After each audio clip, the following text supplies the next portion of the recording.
धर्मनगरी कुरुक्षेत्र में आज हरियाणा विधानसभा के अध्यक्ष हरविंदर कल्याण का पहुंचने पर पूर्व राज्य मंत्री सुभाष सुधा के नेतृत्व में भाजपा पदाधिकारियों और कार्यकर्ताओं ने जोरदार भव्य स्वागत किया।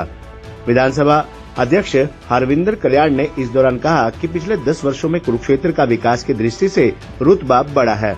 मुख्यमंत्री नायब सिंह सैनी के मार्गदर्शन में हरियाणा की 90 विधानसभा क्षेत्रों में समान रूप से विकास कार्यों को करवाते हुए हरियाणा उन्नति के पथ की ओर अग्रसर होगा। विधानसभा अध्यक्ष आज पैराकिट पिपली पहुंचे थे और यहां पर उन्होंने पत्रकारों से विस्तृत बातचीत भी की। यहां पहुंचने पर विधानसभा अध्यक्ष हरविंदर कल्याण का पूर्व शहरी स्थानीय निकाय राज्य मंत्री सुभाष सुधा, इंद्री विधायक रामकुमार कश्यप के साथ साथ भाजपा पदाधिकारियों, कार्यकर्ताओं व विभिन्न सामाजिक धार्मिक संस्थाओं के प्रतिनिधियों ने पुष्प गुच्छ देकर व फूल मालाएं पहनाकर भव्य अभिनंदन किया। विधानसभा अध्यक्ष हरविंदर कल्याण ने इस मौके पर भाजपा के शीर्ष नेतृत्व का आभार व्यक्त किया और कहा कि विधानसभा अध्यक्ष का जो दायित्व उन्हें सौंपा है उसके लिए वे धन्यवाद करते हैं। जो जिम्मेदारी उन्हें सौंपी गई है वे बाखूबी उसका निर्वहन करेंगे। इसके साथ साथ उन्होंने सर्वसम्मति से माननीय अध्यक्ष का चुनाव करवाने के लिए विधानसभा सदस्यों व विधायकों का भी धन्यवाद किया। उन्होंने कहा कि कार्यकर्ताओं व आमजन के आशीर्वाद से भाजपा की हरियाणा में तीसरी बार सरकार बनी है। मुख्यमंत्री नायब सिंह सैनी के मार्गदर्शन में हर वर्ग के उत्थान के लिए कार्य किए जाएंगे। पत्रकारों से बातचीत करते हुए विधानसभा अध्यक्ष हरविंदर कल्याण ने कहा कि आने वाले समय को देखते हुए समय की जरूरत के अनुसार जब परिसीमन लागू हो जाता है तो विधायकों व सांसदों की संख्या बढ़ जाती है।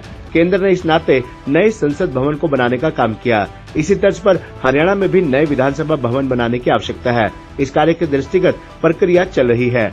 नया विधानसभा भवन बने ये मेरी प्राथमिकता भी है। युवा वर्ग व महिला जनप्रतिनिधियों का अधिक चुना जाना समाज के लिए एक अच्छी शुरुआत है। सार्थक दिशा में देश व प्रदेश आगे बढ़ता रहेगा। हमारा देश युवा देश है और इनके प्रतिनिधित्व का सभी को लाभ भी होगा। महिला जनप्रतिनिधियों के चुने जाने से महिला सशक्तिकरण को बढ़ावा मिला है। वहीं महिलाओं से संबंधित जो फैसले हैं उन्हें भी लेने में आसानी होगी। विधानसभा अध्यक्ष हरविंदर कल्याण ने पत्रकारों से बातचीत करते हुए ये भी कहा कि विधायकों के लिए ओरिएंटेशनल कैंप व वर्कशॉप भी लगाई जाएगी ताकि उन्हें विधानसभा से संबंधित सभी नियमों व विधायी कार्यों के बारे में संपूर्ण जानकारी हो। उन्होंने यहां पहुंचने पर कार्यकर्ताओं, पदाधिकारियों व अन्य द्वारा जो उनका मान सम्मान किया गया उसके लिए उन्होंने दिल की गहराइयों से धन्यवाद भी किया। विधानसभा अध्यक्ष हरविंदर कल्याण ने इस मौके पर यह भी कहा कि पूर्व शहरी स्थानीय निकाय राज्य मंत्री सुभाष सुधा से उनकी पुरानी मित्रता है। सुभाष सुधा ने कुरुक्षेत्र को विकास की दृष्टि से आगे ले जाने में महत्वपूर्ण कार्य किए हैं। आगे भी कुरुक्षेत्र और विकसित हो इस दिशा में उनके सहयोग के साथ कार्य किए जाएंगे। इस मौके पर पूर्व शहरी स्थानीय निकाय राज्य मंत्री सुभाष सुधा ने विधानसभा अध्यक्ष का पहुंचने पर स्वागत किया और कहा कि हरविंदर कल्याण ने बड़े सरल, मृदुभाषी व व्यक्तित्व के विधनी हैं। उन्होंने कहा कि वे सभी को साथ लेकर आगे बढ़ेंगे जिससे विधानसभा की कार्यप्रणाली में और गुणवत्ता आएगी।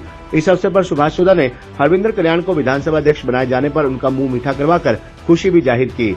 मुख्यमंत्री नायब सिंह सैनी के मार्गदर्शन में प्रदेश के विकास कार्यों में और तेजी लाकर प्रदेश को उन्नति के शिखर पर पहुंचाने का कार्य करेंगे। इस मौके पर पूर्व शहरी स्थानीय निकाय राज्य मंत्री सुभाष सुधा, विधायक रामकुमार कश्यप, भाजपा जिला प्रधान सुशील राणा के साथ साथ युवा भाजपा जिलाध्यक्ष साहिल सोदा, जिला परिषद के vice chairman Dharampal Chaudhary, DP पूर्व चेयरमैन गुरदयाल सुनेड़ी, परवीन चौधरी, संजय चौधरी सहित अनेक सामाजिक धार्मिक संस्थाओं के प्रतिनिधियों, भाजपा पार्टी के पदाधिकारियों व कार्यकर्ता भी मौजूद रहे। खबरनामा हरियाणा के लिए डॉक्टर राजेश वधवा की रिपोर्ट। बहुत स्वागत हुआ। 15 साल से आप विधायक हैं और इतनी लंबी लाइन कभी देखी नहीं हमने। स्वागत आपका वहाँ 1 घंटा स्वागत होता रहा, तो कितना प्यार लोगों का आपके प्रति, क्या कहेंगे? सभी साथियों का, कार्यकर्ताओं का जोश है और सबसे पहले तो मैं अपने शीर्ष नेतृत्व का, पार्टी का आभार व्यक्त करूंगा जिन्होंने एक दायित्व मुझे विधानसभा अध्यक्ष के नाते दिया है। और उसके बाद सभी माननीय सदस्यों ने, सभी विधायकों ने सर्वसम्मति से जो अध्यक्ष का चुनाव किया उसके लिए मैं सभी माननीय विधानसभा के सभी सदस्यों का, उनका भी सभी का आभार व्यक्त करूंगा।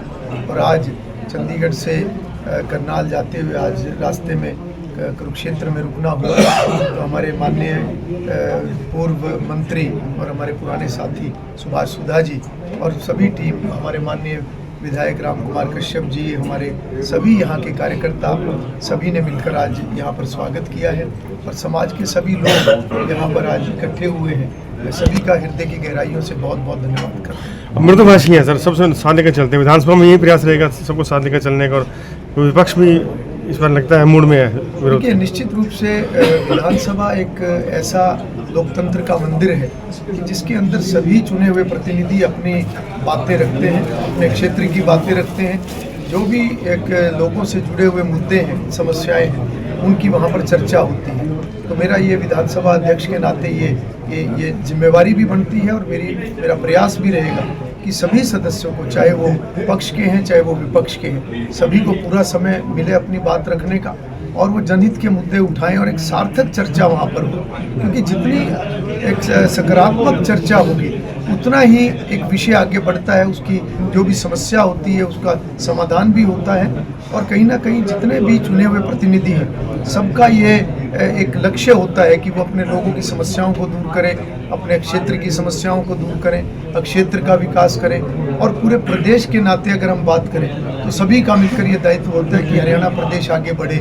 उस नाते से विधानसभा एक ऐसा एक पवित्र स्थान है जहाँ पर लोगों की बात भी उठाई जाती है और वहाँ पर कानून का निर्माण भी होता है। तो हमारी कोशिश रहेगी कि एक सुचारू रूप से संविधान के अनुरूप, कानून के अनुरूप और जो भी परंपराएं अभी तक स्थापित हुई हैं उन सभी के चलते हुए हम विधानसभा को सुचारू रूप से चलाते हुए प्रदेश को आगे बढ़ाने में पूरा एक लोकतंत्र में विधायी कार्यों का, जो एक विधानसभा का जो सभी सदस्यों का जो रोल होता है वो सही तरीके से वहाँ पर उसका 15 साल से दोस्ती है सुभाष सुधा जी से आपकी, तो जी पुरानी मित्रता है। तो क्या कहेंगे, विधानसभा में 10 साल इकट्ठे रहे, इकट्ठे आवाज़ उठाते रहेंगे? बिल्कुल इकट्ठे रहे हैं। सुभाष सुधा जी तो एक बहुत ही सक्रिय शुरू से ही सामाजिक जीवन में, राजनीतिक जीवन में रहे हैं और विधायक के नाते भी उनका जो एक दायित्व रहा है उन्होंने उसको बहुत अच्छे तरीके से निभाया है। और मैंने उनकी कार्यशैली देखी है, उन्होंने जिस प्रकार से सरकार के अंदर रहते हुए, चाहे वो बाद में मंत्री बने या पहले विधायक थे, उन्होंने कुरुक्षेत्र के विकास के लिए जिस प्रकार से प्रयत्न हमेशा किया और जिस प्रकार से विकास करवाया वो अभूतपूर्व है। और ये सबके सामने है कि पिछले 10 वर्षों में कुरुक्षेत्र बहुत आगे बढ़ा है। और आज जब से भारतीय जनता पार्टी की सरकार बनी है उसके बाद अगर हम देखें तो कुरुक्षेत्र का जो एक रुतबा बढ़ा है पूरे देश के अंदर वो सबके सामने है। सुभाष सुधा जी का प्रयास हमेशा बहुत अच्छा रहा है और भारतीय जनता पार्टी की सरकार की ये प्राथमिकता भी है कि पूरे हरियाणा प्रदेश को समान रूप से विकास कराते हुए सारे प्रदेश को आगे बढ़ाएं। अलग से विधानसभा भवन बनाने की बात चलती है, विधानसभा अलग से बनानी, हरियाणा की बिल्डिंग अलग चाहिए, इसके लिए प्रयास रहेंगे? देखिए, नए जो अभी आने वाले दिनों में ये एक ज़रूरत होगी प्रदेश की, क्योंकि जब भी परिसीमन नया लागू होगा उसके बाद विधायकों की संख्या बढ़ेगी, सांसदों की संख्या बढ़ेगी। केंद्र के अंदर उस नाते से वो काम पूरा हो चुका है, नया संसद भवन बन चुका है। हरियाणा के अंदर भी नए विधानसभा भवन की आवश्यकता है जिसके लिए प्रक्रिया चली हुई है और वो मेरे प्राथमिकता के अंदर वो रहेगा। जो भी एक सुधार कार्य है या नए प्रोजेक्ट हैं उसके अंदर नया विधानसभा परिसर बने वो मेरी प्राथमिकता रहेगी। तो युवा ज़्यादा जुड़े विधानसभा में कार्रवाई देखें, इसके लिए क्या प्रयास रहेंगे? मतलब जो युवाओं को राजनीति की जानकारी मिले, विधानसभा में देखें इन्हें उनके नेता क्या करते हैं, इसके लिए स्कूल्स में प्रोग्राम चलाने योजना है, पैसे कुछ करेंगे? देखिए, ये एक समाज के नाते एक अच्छी शुरुआत है कि ज़्यादा युवाओं का चुनकर आना, ज़्यादा महिला शक्ति का चुनकर आना, तो ये कहीं ना कहीं एक सार्थक दिशा में, एक सही दिशा में समाज आगे बढ़ रहा है। मैं तो इतना ही कहूँगा कि जितना महिला शक्ति मजबूत होगी, जितने हमारे महिला जनप्रतिनिधि ज़्यादा होंगे, उतने ही समाज के अंदर महिलाओं का जो एक फैसला लेने के अंदर जो एक उनकी सहभागिता होती है वो बढ़ेगी और निश्चित रूप से उससे समाज सशक्त भी होगा, मजबूत भी होगा, सही दिशा में आगे भी बढ़ेगा। इसी प्रकार से हमारा देश आज एक युवा देश है। जितना युवा जो हमारा प्रतिनिधित्व है जितना वो ज़्यादा होगा उतना ही समाज को भी लाभ होगा। और जो हमारे युवा जितने भी हमारे नए विधायक बनकर आए हैं उन सब के लिए और अन्य जो नए विधायक चुनकर आए हैं उन सब के लिए हम ओरिएंटेशन कैंप भी लगाएंगे, उनके लिए वर्कशॉप को भी कंडक्ट करेंगे ताकि उनको सभी रूल्स रेगुलेशंस की जानकारी हो, उनको विधायी कार्यों के बारे में उनको जानकारी दी जाए और उनको उनकी रुचि इस दिशा में बढ़े।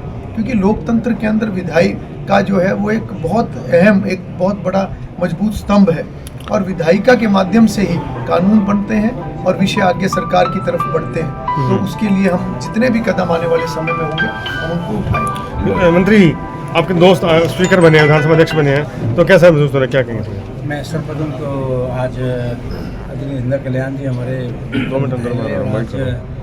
स्पीकर विधानसभा के बने हैं, मैं बहुत बहुत मुबारकबाद देता हूँ। और आज दिल्ली में आना हुआ, मेरा सौभाग्य हुआ यहाँ पर स्वागत करने का। आज हमारे सारे टोटल जितने भी साथी यहाँ पे आए, भाई हमारे राम कुमार जी, कश्यप जी जो हमारे विधायक हैं वो भी यहाँ पहुँचे। मैं सबका, हमारी मैम उनका, यहाँ से उनका लाडवा से हमारे चेयरमैन, जे भी और सभी यहाँ पर साथी।